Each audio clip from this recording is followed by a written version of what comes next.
तर हाय मित्रांनो, आज तुमचा शिवा नवीन शाळेमध्ये गेला होता आणि त्याच्या टीचरांनी त्याला दिलं होतं काहीतरी खाऊ, पण त्याला तो सापडेनाच. मग काय, सापडला ना शेवटच्या कप्प्यामध्ये आणि तोही बघून शिवा झाला खूप खुश.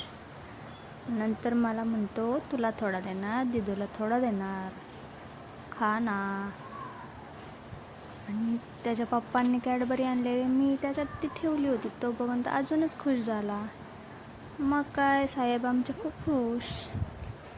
आणि नंतर मला म्हणतो, बघ मम्मी माझी ताकद. त्याला म्हणलं पिवळी बॅग उचलून ठेव, तर त्याची बॅग तो वर खाली करू लागला. आणि नंतर मग त्याला अभ्यास कर म्हटलं, तर अभ्यास तर काही करेनाच, बळबळ दाखवायला लागला. टीचरांनी काय शिकवलं ते नाही तर एनी टाईम तो कधी शाळेत जायचं नाही असंच म्हणत असतो. शाळेत जायचं नाही आणि अभ्यासही नाही करायचा.